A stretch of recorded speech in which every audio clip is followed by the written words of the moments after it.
You know what's even better than a Kraken third period comeback? When they actually end up even winning after doing so.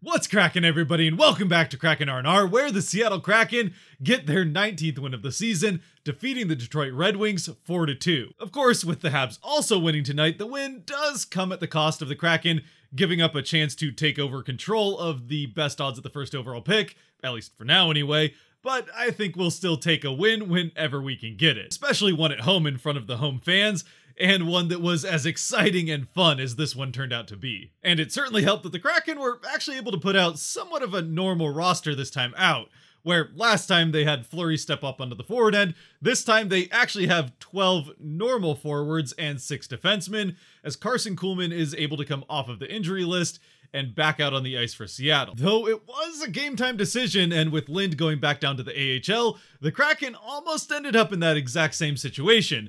Fortunately, even with 7 defensemen skating in warmups before the game,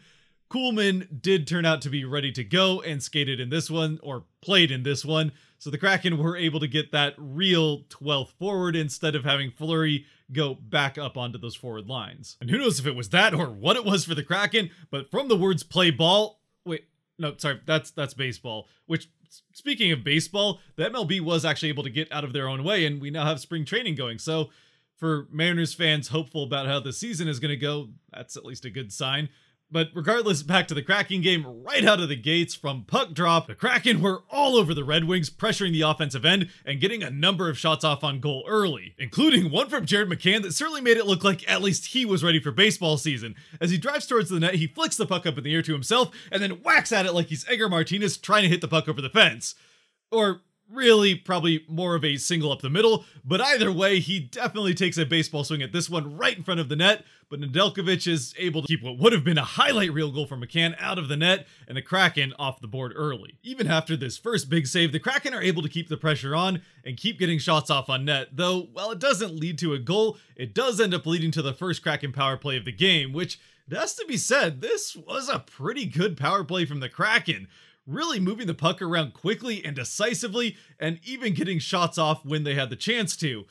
Unfortunately, it just wasn't quite enough to get a puck into the back of the net, but it's the kind of power play that we would love to see more of from the Kraken, and if they were able to consistently put up this type of performance on the power play, they would be much more successful than they have been this season. And again, even though the power play does end up coming up unsuccessful, the Kraken are able to keep the momentum coming out of it and continue to pressure the Red Wings at the offensive end, as they really just have no answer for the Kraken forecheck. And once again, all that pressure from the Kraken leads to another great ace scoring opportunity for the Kraken. I mean, probably even A+ on this one, as Carson Kuhlman drives to the net and at the last possible second, drops it backhand to Geekie, who's also crashing the net, and from right in front of it, Geekie shoots, and he... I mean, Nedeljkovic comes up with a stupidly good glove save on the Geekie shot to keep this one out, and yeah, he knew it afterwards, just sitting there wondering how even he was able to keep this one out, where...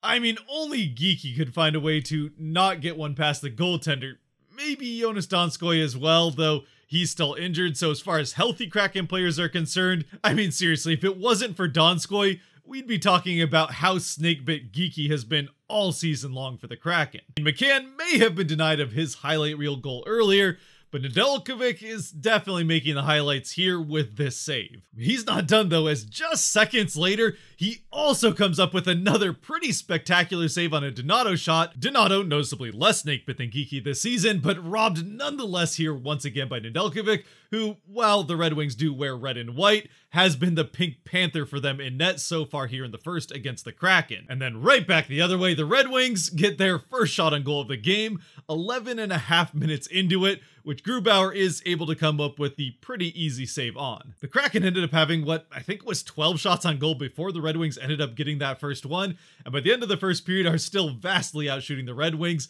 16-6. But in spite of all those shots on goal the Kraken were able to get, other than the shots on goal, the Kraken aren't able to win anything here in the first period,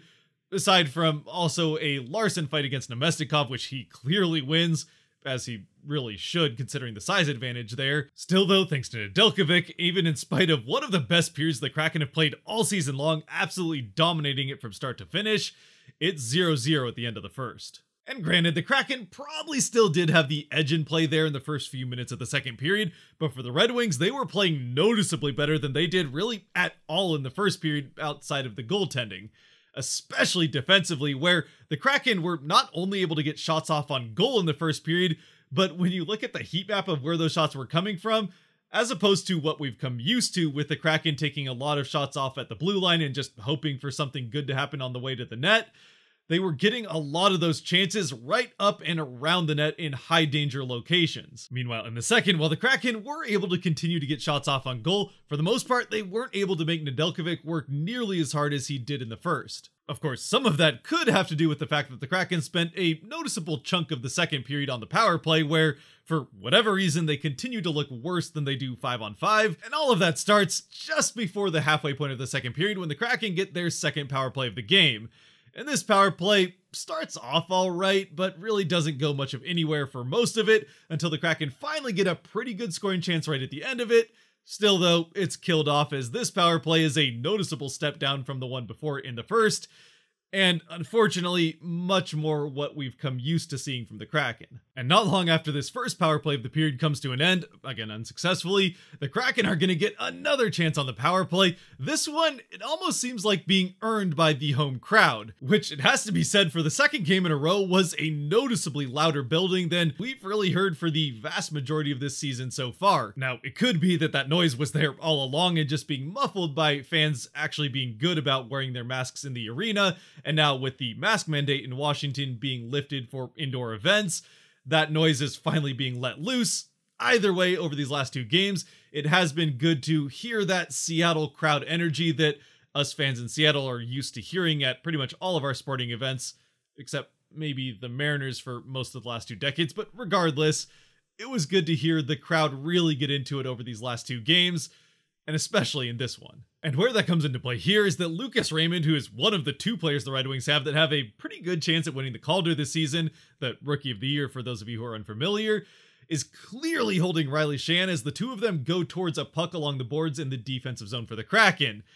However, the ref who's watching the play all along is pretty hesitant to put his arm up, though eventually, after the crowd lets up an audible boo at the fact that there was no call early on, he does put his arm up. Now, you could make a pretty good argument that this is just a thing that NHL refs do from time to time where they can wait a while to see if a player will stop holding before they actually make the call, and then when he continues to hold and makes it even more obvious that a call should be made, then they'll actually make it.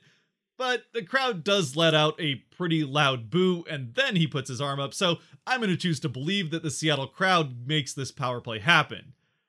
Though it doesn't necessarily end up being a good thing. Though it does actually get better before it gets worse for the Kraken. After a minute of relatively uneventful power play for the Kraken, still pretty much going nowhere, much like that first power play of the period, the Kraken end up drawing another call, this time on Larkin, another one of the better players for the Red Wings, and they're gonna get a 5-on-3 chance against Detroit. And knowing that this minute of 5-on-3 opportunity could be a good chance for his team to finally break through and get that first goal of the game, Hackstall calls a timeout so that the Kraken can drop a good play to finally get that first goal into the back of the net, as you really should be able to do with a minute of 2-man advantage. However, even after that timeout where the Kraken would have had a chance to drop a good play to try to score 5-on-3, at 5-on-3 they really don't show any particular direction or obvious play that was called, as they just pass the puck around the outside, do eventually get a couple of shots off, but really nothing particularly high danger, and Nedeljkovic is able to come up with a couple of saves. And then as soon as the 5-on-3 ends, it's Raymond out of the box who gets let loose on a partial breakaway on the Kraken net, which Grubauer has to come up with a pretty good save again on the Calder hopeful to keep the Red Wings from getting the shorthanded goal and getting that first goal of the game. Technically speaking, the Kraken still have a minute of power play left from the second penalty, though you could be fooled into thinking that the Red Wings were on the power play, as they spend a fair amount of that next minute in the offensive zone, shooting at the Kraken net, or at least setting up to shoot on the Kraken net, which ends up making a difference when a minute later Larkin exits the box, also gets right to a puck that Donato was unable to handle by his feet, carries it into the offensive zone, driving at the net, drops it back at the last second to Veleno, who puts it into the back of the net, really with not much Grubauer can do about it. Just like that, the Kraken allow two different Red Wing players to get the puck on their stick right out of the box, and both times it leads to, well, the first time it leads to nearly a goal, and the second time it leads directly to a goal for the Red Wings, who now lead this game 1-0 in spite of the Kraken really having controlled it up to this point. It's not a shorthanded goal, but it might as well be, as this really ends up getting set up just from how bad the power play was for that last minute, allowing the Red Wings to just kind of hang out in the offensive zone, and sure enough, a bobbled puck ends up in the back of the net one pass later. I guess one potential reason the power play may have ended up struggling here more so than usual is that they were missing Yanni Gourde, one of their primary power play scorers, as he early on took a puck deflected off his own stick to the face right under his eye and ended up leaving for the locker room, where he ends up getting stitches. Fortunately, he would end up returning, and return he did. But we'll get to that later, because for now, things are not going the Kraken way. And not long after that, the Red Wings get their first and what would be their only power play of the game, and it doesn't take them very long at all to make it end up counting, as Bertuzzi shoots a puck from a relatively tight angle at the Kraken net. It is saved by Grubauer, but the rebound kicks out in front, where Hirose finds it first and puts it into the back of the net before Grubauer is able to react and get back to the other side. Again, there's really not much Grubauer could have done about the Hirose shot, though he probably could have controlled the rebound a little bit better before that happens. Still, this is much more on the penalty kill not doing its job in front of the net, or just keeping the puck out of the net in general. And eventually, we would get to the end of the second period with the Red Wings now up 2-0, once again in a game that so far, overall, the Kraken have statistically dominated, but thanks to special teams, it's 2-0 Red Wings, with, again, that first goal technically being a 5-on-5 goal, though it really only ends up happening because of the ineptitude of the power play for the last minute. And then the second goal is a quick power play goal for the Red Wings, as the penalty kill just can't do its job, clearing the puck out of the zone. The Kraken do end up getting a fifth and final power play early on in the third, really needing to make this one count in order to make it a one-goal game. But we know how the power play has been going now for the Kraken over the last few attempts. So far 0 for 4 on the night, and really only that first one relatively early in the first, making any attempt to actually score. And sure enough, the Kraken power play goes absolutely nowhere, as it ends up going 0 for 5 on the night, and then right back the other way. It's Larkin to Bertuzzi to Sedina for a grade A scoring chance. The shot off on net, which Grubauer could have been forgiven for letting in, based on how the Kraken just kind of let the Red Wings walk this one in, but he comes up with a spectacular glove save to keep this one out of the net and keep the Kraken, at least for now, in the game. And in the end, it might just have been this Grubauer save that turned this entire game around for the Kraken, as after he makes this save to keep the game 2-0 instead of being 3-0 Red Wings, there does seem to be a little bit more energy coming off of the Kraken bench, and they're able to push back into the Detroit end of the ice. Detroit. Regardless, it's with that pressure that the Kraken, and Vince Dunn in particular, is able to find Adam Larsson coming into the offensive zone on a change. On the other side, wide open, he gets the pass, carries the puck all the way up to the net, chips it at Nedeljkovic, and this time it even makes it through Nedeljkovic, and I think Larsson might even make contact with it again on the other side of him. Either way, it finds its way bouncing into the back of the net to give the Kraken their first goal of the game. They draw within one, and for Adam Larsson, it's his 5th goal of the season, which is a new single-season career high for him. And if it wasn't that Grubauer save that turned the game around for the Kraken, it was certainly this Larsson goal, as over the next 2.5 minutes, the Kraken continue to build on that momentum, pressuring even more the Detroit end of the ice, trying to get this game tied up. Eventually, the Red Wings are able to get the puck out of their end and into the Kraken end of the ice, at least for a little bit, but it's from there that once again, it's Vince Dunn who finds the puck on his stick, and from right around the Kraken goal line down in the corner, he banks a pass off the sideboards all the way through the neutral zone up to Jaden Schwartz, who's waiting for it on the opposing blue line, and he carries it into the offensive zone on a partial break, driving towards the net. He shoots it back in, and it's into the back of the net to tie the game at 2. Schwartz putting it in short side past Nedeljkovic on the glove side, just as he thinks that Schwartz might be going to the other side, and opens up just a little bit of a gap that Schwartz is able to put it right into to tie the game up. And for Schwartz, who honestly has been fantastic for Seattle ever since coming back from injury, he finally gets back on the scoreboard. I think he might have had one other one, but either way, after he's been robbed a few times now in the last couple of weeks, this time Nedeljkovic, who has been a problem for the Kraken in this game to this point, isn't able to come up with this save on Schwartz. Having now surrendered a multi-goal lead in the third period with the game tied at 2, the Red Wings are able to at least slow down the Kraken momentum, as play for the next couple of minutes is pretty back and forth from one end of the ice to the other. But the next play once again starts from the Kraken end, where it's Hayden Fleury who breaks up a pass, or maybe he picked up a rebound, I can't exactly remember which. Either way, he carries it out of the Kraken end of the ice through the neutral zone, where he does eventually dump it to the side for Yanni Gourde into the offensive zone. Gourde kind of carries it slowly up towards the net, looking for a pass, but eventually fires off a shot, and it's into the back of the net! The Kraken have completed the comeback and take the lead 3-2. Gourde's shot goes off of the skate of Moritz Seider, another one of the Detroit Calder candidates this year, as he leads all rookie defensemen in scoring, though this time the puck bounces off of him and into the back of his own net through the 5-hole of Nedeljkovic to give the Kraken their first lead of the game. Told you he'd return, and for what it's worth, I think Gourde may have actually meant to bounce this one off of Seider's skate into the back of the net, or at the very least give Fleury a chance to tip it into the net, as the shot that he takes is going well wide of the net, at least in a straight line. Either way, it finds something to bounce off of, and it gives the Kraken that lead. Once again, completing another third period comeback for the Kraken, this time one that they're actually able to hold. Now, to be fair, the Red Wings do put up a bit of a fight, but just aren't really able to get any particularly dangerous scoring chances off.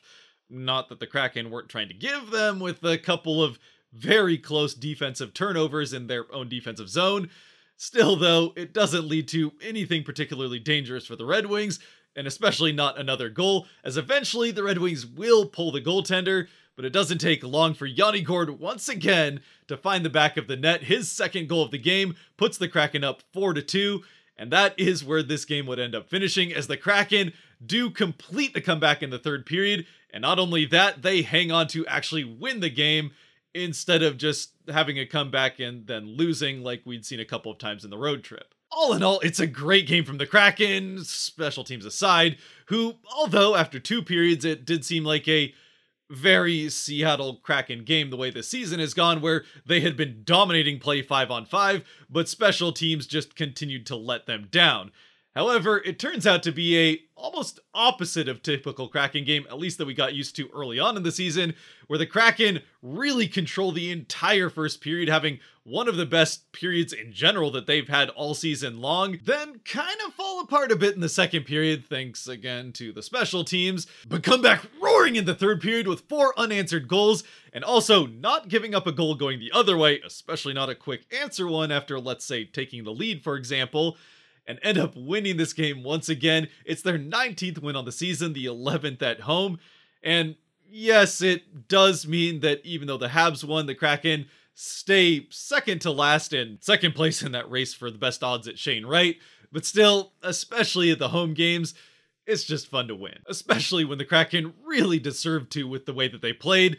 at least for most of the game. I mean, we took a look at how the Kraken shot heat map looked at the end of the first period, but even by the end of the game, it is still a very favorable one for Seattle, where Detroit does have a few shots here and there, but it's kind of scattered mostly around the outside and a couple kind of in the slot, one of which does end up scoring, but really not a particularly dangerous shot chart. Meanwhile, for the Kraken, once again, there is that big red splotch right in front of the net where we've been waiting for it to show up all season long. And wouldn't you know it, 2 of those end up in the back of the net. Both goaltenders, who have had pretty rough years up to this point after having very good seasons last year, were fantastic in this game. Nedeljkovic in particular, who has 38 saves, which earns him the second star of the game, was very good in net for Detroit, keeping that game 0-0 in the first period, which honestly was nothing short of absolutely incredible that he was able to do that. Still though, it doesn't end up being enough, with the difference maker being the fact that the Kraken get a tied for season high, or I guess just franchise high, single game shot total of 42 off on the Detroit net. Meanwhile, Detroit only ends up getting 24 shots off on the Kraken net. And once again for the Kraken, a large part of the driver of that offense was that Gourde, Blackwell, Appleton line, which still, game after game, has continued to be the best line the Kraken have running. It may not be the highest skilled, Yanni Gourde certainly is a pretty skilled player, and there have been better individual efforts from guys like McCann or Schwartz or Eberle, but this line as a unit is certainly the best one the Kraken have had all season long, and it continues to consistently remain that way here over the last 3 weeks or so. Now, with the trade deadline on Monday before the Kraken play again, and both Appleton and Blackwell still potentially on the trade block, time will only tell if this game was the last time that those three will play together, but at least as far as I'm concerned, unless the price is ridiculously high for either Appleton or Blackwell, I really hope that Ron Francis says no to trading either one of them and keeps this line together going into the future. Of course, we can still rest easy that Gord is perfectly safe. He's basically as untouchable as you can get outside of probably McCann. Still though, there's a pretty decent chance with how this line has been playing that Appleton, or especially Blackwell, may have earned their way towards the Kraken being able to sell very high on them. That having been said, one guy who has almost certainly played his last game for the Kraken, once again not playing for them tonight as a bit of a way of controlling the asset and making sure he can't get hurt before a trade, would be Mark Giordano, the captain, where at this point it seems like he's probably going to Toronto, though they're just kind of playing hard to get with their first round pick, where Ron Francis really wants a first for Giordano. We'll see what that ends up being. He probably will get traded sometime on Monday. If not before then, we'll just have to see what that ends up looking like. As always, though, I'd love to know what you guys think in the comments section of any of these guys getting traded, what maybe you think the Kraken return for Gio will be, or maybe if you somehow think Gio won't get traded. Either way, I'd love to hear your thoughts down in the comment section about this exciting Kraken win, and what these next couple of days could look like for the Kraken and how many draft picks or prospects they could end up getting back. Before we do close though, there is one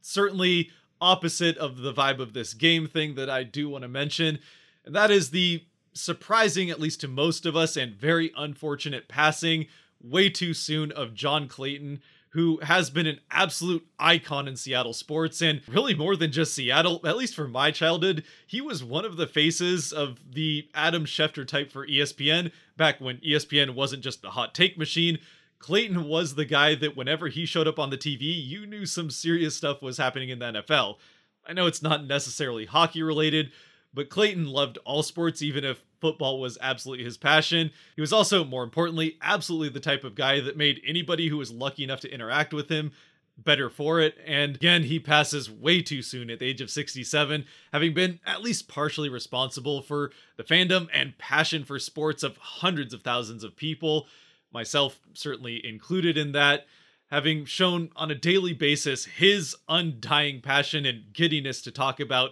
the NFL or any sport that he was asked to cover. And of course, also the star of what, to me at least, is still the greatest commercial to ever be aired on TV. I'm sure you know the one, with that famous line, "Hey mom, I'm done with my segment."